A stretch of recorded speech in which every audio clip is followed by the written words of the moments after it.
আকাশবাণী আগরতলা। স্থানীয় সংবাদ পড়ছি গৌরী চক্রবর্তী। আজকের বিশেষ বিশেষ খবর হল, মুখ্যমন্ত্রী অধ্যাপক ডাক্তার মানিক সাহা বলেছেন, প্রাকৃতিক দুর্যোগ মোকাবেলায় রাজ্য সরকার প্রয়োজনীয় সব ধরনের প্রস্তুতি গ্রহণ করেছে। রাজ্যের উচ্চশিক্ষা প্রতিষ্ঠানগুলির সুবিধা অসুবিধা খতিয়ে দেখতে মহাবিদ্যালয় ভিত্তিক পর্যালোচনা বৈঠক শুরু করেছেন উচ্চশিক্ষামন্ত্রী। কাতারের প্রয়াত ফাদার প্রত্যেক শ্রোতা বন্ধুদের কাছে আমাদের অনুরোধ থাকবে, আপনারা যদি আমাদের ইউটিউব চ্যানেলকে এখনও সাবস্ক্রাইব না করে থাকেন, এখনই সাবস্ক্রাইব করুন। কারণ কেন আমরা আপনাদের জন্য নিয়ে আসছি প্রত্যেক দিনের আকাশবাণী আগরতলা বাংলা সংবাদ, এবং সেই সংবাদটি পাওয়ার জন্য আপনারা এখনই আমাদের ইউটিউব চ্যানেলকে সাবস্ক্রাইব করুন। আমির শেখ হামাদ বিন খালিফা আল থানির প্রতি শ্রদ্ধা জানাতে দেশে আজ জাতীয় শোক। উপরাষ্ট্রপতি সিপি রাধাকৃষ্ণন দেশ গঠনে এনসিসির অবদানের ভূয়সী প্রশংসা করেছেন। সিপাহীজলা জেলা এবং জোলাইবাড়িতে আজ থেকে ন্যূনতম সহায়ক মূল্যে ধান কেনা শুরু হয়েছে। মুখ্যমন্ত্রী অধ্যাপক ডাক্তার মানিক সাহা বলেছেন, প্রাকৃতিক দুর্যোগ মোকাবেলায় রাজ্য সরকার প্রয়োজনীয় সব ধরনের প্রস্তুতি গ্রহণ করেছে। আজ আগরতলায় সাংবাদিকদের তিনি এই কথা জানান। তিনি বন্যা পরিস্থিতি মোকাবেলার জন্য প্রতিটি জেলার জেলাশাসকদের সঙ্গে বৈঠক করেছেন। মুখ্যমন্ত্রী জানান, ২০২৪ সালের ভয়াবহ বন্যা পরিস্থিতির অভিজ্ঞতার নিরিখেই আগাম সব ধরনের প্রস্তুতি নেওয়া হয়েছে। আগরতলার কাঁটাখাল সংলগ্ন বাঁধ এবং দুর্গাচমনি স্থিত প্রগতি স্কুলের পেছনের সড়ক ব্যবহার না করার জন্য জনসাধারণকে পরামর্শ দিয়েছেন পশ্চিম ত্রিপুরা জেলা প্রশাসন। পরবর্তী নির্দেশ না দেওয়া পর্যন্ত সাধারণ জনগণ এবং যানবাহন চালকদের এই দুটি পথ ব্যবহার না করে বিকল্প রাস্তা ব্যবহার করার পরামর্শ দেওয়া হয়েছে। রাজ্যের উচ্চশিক্ষা প্রতিষ্ঠানগুলির সুবিধা অসুবিধা খতিয়ে দেখতে মহাবিদ্যালয় ভিত্তিক পর্যালোচনা বৈঠক শুরু করেছেন উচ্চশিক্ষামন্ত্রী কিশোর বর্মন। আজ সোনামুড়া কবি নজরুল মহাবিদ্যালয়ে আয়োজিত বৈঠকে তিনি অংশ নেন এবং শিক্ষার্থীদের সঙ্গে মত বিনিময় করেন। উচ্চশিক্ষামন্ত্রী জানান, পর্যায়ক্রমে রাজ্যের অন্যান্য মহাবিদ্যালয়েও একই ধরনের পর্যালোচনা বৈঠক অনুষ্ঠিত হবে। নতুন জাতীয় শিক্ষানীতি কার্যকর হওয়ার পর শিক্ষার গুণগত মান উন্নয়ন এবং কলেজ ক্যাম্পাসকে বহুমুখী শিক্ষার কেন্দ্রে পরিণত করার লক্ষ্যে এই উদ্যোগ নেওয়া হয়েছে। তিনি আরও জানান, টিপিএস এর মাধ্যমে ২০০ জন কলেজ শিক্ষক নিয়োগের প্রক্রিয়া চলছে। পাশাপাশি আরও ২০০ জন ফ্যাকাল্টি নিয়োগের প্রস্তাব বর্তমানে অর্থ দপ্তরের বিবেচনাধীন রয়েছে। পর্যালোচনা বৈঠকে উপস্থিত ছিলেন উচ্চশিক্ষা দপ্তরের অধিকর্তা অনিমেষ দেববর্মা, সোনামুড়া নগর পঞ্চায়েতের চেয়ারপারসন শারদা চক্রবর্তী ও ভাইস চেয়ারপারসন শাহজাহান মিয়া। মুখ্যমন্ত্রী অধ্যাপক ডাক্তার মানিক সাহা বলেছেন, জিবি হাসপাতালের রোগীদের এবং হাসপাতালের সমস্ত সমস্যা শীঘ্রই সমাধান করা হবে। আজ জিবি হাসপাতাল পরিদর্শনকালে তিনি এই কথা জানান। তিনি জানান, সমস্যাগুলি খতিয়ে দেখে প্রয়োজনীয় ব্যবস্থা গ্রহণের নির্দেশ দেওয়া হয়েছে। জিবি হাসপাতাল পরিদর্শনকালে মুখ্যমন্ত্রীর সঙ্গে ছিলেন স্বাস্থ্য সচিব কিরণ গিত্তে, স্বাস্থ্য অধিকর্তা ডাক্তার তপন মজুমদার প্রমুখ। ত্রিপুরা কেন্দ্রীয় বিশ্ববিদ্যালয়ের নবনিযুক্ত উপাচার্য অধ্যাপক দেবব্রত দাস আজ লোকভবনে রাজ্যপাল ইন্দ্রসেনা রেড্ডি নালুর সঙ্গে সৌজন্যমূলক সাক্ষাৎকারে মিলিত হন। সাক্ষাৎকালে রাজ্যপাল নবনিযুক্ত উপাচার্যকে অভিনন্দন জানান এবং আশা প্রকাশ করেন যে তাঁর নেতৃত্বে বিশ্ববিদ্যালয়টি শিক্ষাগত উৎকর্ষতার ক্ষেত্রে নতুন উচ্চতায় পৌঁছবে। নতুন উপাচার্য রাজ্যপালকে আশ্বস্ত করেন, শিক্ষার মানোন্নয়ন সহ এই বিশ্ববিদ্যালয়ের সামগ্রিক উন্নয়নের গতি ত্বরান্বিত করার উপর বিশেষ গুরুত্ব দেওয়া হবে।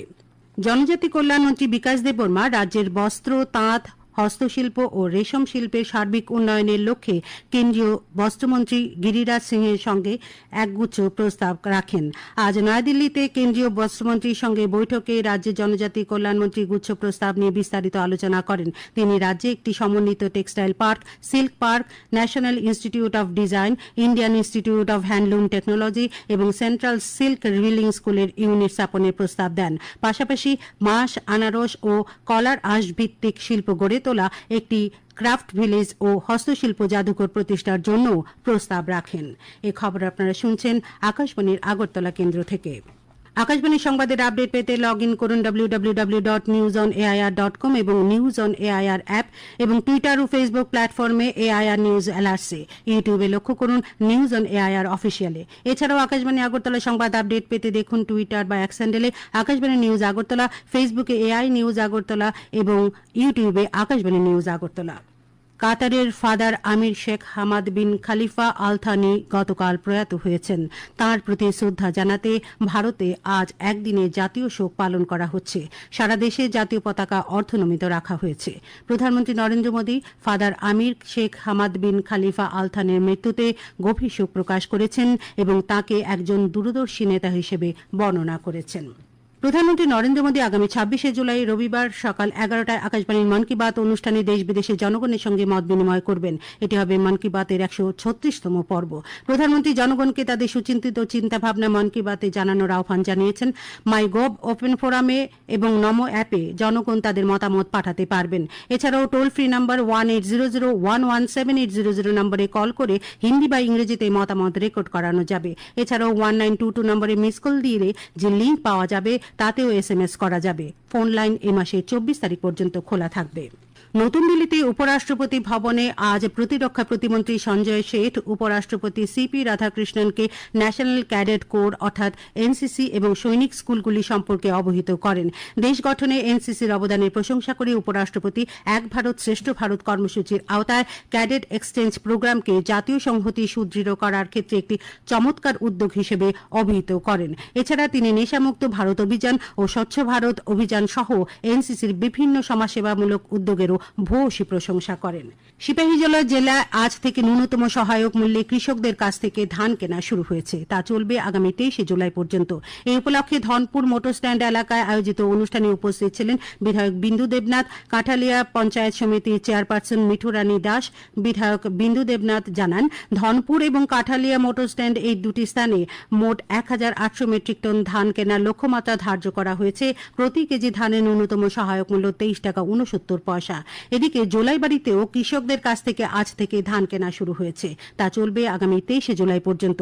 এই উপলক্ষে আয়োজিত অনুষ্ঠানে উপস্থিত ছিলেন সমবায় মন্ত্রী শুক্লাচরণ নোয়াতিয়া, বিধায়ক প্রমোদ রিয়াং। জোলাইবাড়িতে ১,৩১৮ মেট্রিক টন ধান কেনার লক্ষ্যমাত্রা ধার্য করা হয়েছে। যুব বিষয়ক ও ক্রীড়া মন্ত্রক মেরা যুব ভারত এর উদ্যোগে মাধ্যমে দেশব্যাপী নেশামুক্ত যুবা ফর বিকশিত ভারত অভিযানের পরবর্তী পর্যায় চালু করেছে। এই পর্যায়ে প্রতিযোগিতাগুলো জেলা, রাজ্য এবং জাতীয় ৩টি স্তরে অনুষ্ঠিত হবে। মন্ত্রণালয় সূত্রে জানা গেছে, মাই ভারত পোর্টালে আজ থেকে নিবন্ধন শুরু হয়েছে। আগামী ২৪শে জুলাই থেকে ২৭শে জুলাই পর্যন্ত জেলা পর্যায়ের প্রতিযোগিতা অনুষ্ঠিত হবে। রাজ্য স্তরের চ্যাম্পিয়নদের আগামী ১২ এবং ১৩ই আগস্ট জাতীয় যুব সম্মেলনে জাতীয় স্তরে চূড়ান্ত প্রতিযোগিতায় অংশগ্রহণের জন্য নয়াদিল্লিতে আমন্ত্রণ জানানো হবে। মাই ভারত নৃত্য, সঙ্গীত, রিল ও স্বল্পদৈর্ঘ্য চলচ্চিত্র, পথনাটক এবং কবিতা এই ৫টি সৃজনশীল বিভাগের প্রতিযোগিতা হবে। প্রতিযোগিতাটি ১৫ থেকে ২৯ বছর বয়সী যুবক যুবতীদের জন্য উন্মুক্ত। অংশগ্রহণকারীরা হিন্দি, ইংরেজি বা যে কোনো আঞ্চলিক ভাষায় তাদের লেখা জমা দিতে পারবেন। শিল্প বাণিজ্য মন্ত্রী শান্তনা চাকমার উপস্থিতিতে আজ বিজেপির ঊনকোটি জেলার পেঁচারথল মণ্ডল কার্যালয়ে এক বৈঠক অনুষ্ঠিত হয়। বৈঠকে বিজেপির সোশ্যাল মিডিয়া এবং আইটি সেলের সঙ্গে যুক্ত কার্যকর্তারা এতে অংশ নেন। উপস্থিত ছিলেন পেঁচারথল বিএসির চেয়ারম্যান সজল চাকমা, মণ্ডল সভাপতি রাজীব চাকমা প্রমুখ। যোগ্য গরিব পরিবারগুলিকে প্রধানমন্ত্রী আবাস যোজনায় ঘরের বন্দোবস্ত প্রদান এবং বকেয়া সামাজিক ভাতা দ্রুত মিটিয়ে দেওয়ার দাবিতে আজ দক্ষিণ জেলার জেলাশাসক মোহাম্মদ সাজাদ ভির কাছে সিপিআইএমের পক্ষ থেকে ডেপুটেশন প্রদান করা হয়। উপস্থিত ছিলেন বিধায়ক দীপঙ্কর সেন, প্রাক্তন বিধায়ক সুধন দাস, সিপিআইএম দক্ষিণ জেলা সম্পাদক তাপস দত্ত প্রমুখ। বিলোনিয়ার যোগমায়া কালীবাড়ি কমিটির উদ্যোগে আজ মোহনীপুরের রাধা গোবিন্দ আশ্রমে এক স্বাস্থ্য শিবির অনুষ্ঠিত হয়। শিবিরে ৫৭৬ জন রোগীকে বিনামূল্যে চিকিৎসা করা হয়। এই শিবিরে ৭০ জনকে আধার কার্ড এবং ৩৪ জনকে আয়ুষ্মান কার্ড প্রদান করা হয়। শিবিরের উদ্বোধন করেন দক্ষিণ জেলা পরিষদের সভাধিপতি দীপক দত্ত। খেলার খবর। ত্রিপুরা ফুটবল অ্যাসোসিয়েশন পরিচালিত ঘরোয়া দ্বিতীয় ডিভিশন লীগ ফুটবল প্রতিযোগিতার আজকের খেলায় ত্রিবেণী সংঘ জয়লাভ করেছে। উমাকান্ত মিনি স্টেডিয়ামে অনুষ্ঠিত খেলায় ত্রিবেণী সংঘ ৪-২ গোলে ফ্রেন্ডস ইউনিয়নকে হারিয়ে দেয়। আবহাওয়া। আগামী ২৪ ঘণ্টায় পশ্চিম জেলা ও সিপাহীজলা জেলায় ভারী থেকে অতি ভারী বৃষ্টিপাতের সতর্কতা জারি করেছে আবহাওয়া দপ্তর। অন্যান্য জেলাগুলিতে ভারী বৃষ্টিপাতের সম্ভাবনা রয়েছে। আগামীকাল দিনে সর্বোচ্চ তাপমাত্রা ৩২ ডিগ্রি এবং সর্বনিম্ন ২৫ ডিগ্রি সেলসিয়াসের কাছাকাছি থাকতে পারে। আজ দিনে সর্বোচ্চ তাপমাত্রা ছিল ৩০.৫ ডিগ্রি এবং সর্বনিম্ন ২৫.৫ ডিগ্রি সেলসিয়াস। শেষ করার আগে খবরের বিশেষ অংশগুলি আরেকবার। মুখ্যমন্ত্রী অধ্যাপক ডাক্তার মানিক সাহা বলেছেন, প্রাকৃতিক দুর্যোগ মোকাবেলায় রাজ্য সরকার প্রয়োজনীয় সব ধরনের প্রস্তুতি গ্রহণ করেছে। রাজ্যের উচ্চশিক্ষা প্রতিষ্ঠানগুলির সুবিধা অসুবিধা খতিয়ে দেখতে মহাবিদ্যালয় ভিত্তিক পর্যালোচনা বৈঠক শুরু করেছেন উচ্চশিক্ষামন্ত্রী। কাতারের প্রয়াত ফাদার আমির শেখ হামাদ বিন খালিফা আল থানির প্রতি শ্রদ্ধা জানাতে দেশে আজ জাতীয় শোক। উপরাষ্ট্রপতি সিপি রাধাকৃষ্ণন দেশ গঠনে এনসিসির অবদানের ভূয়সী প্রশংসা করেছেন। সিপাহীজলা জেলা এবং জোলাইবাড়িতে আজ থেকে ন্যূনতম সহায়ক মূল্যে ধান কেনা শুরু হয়েছে।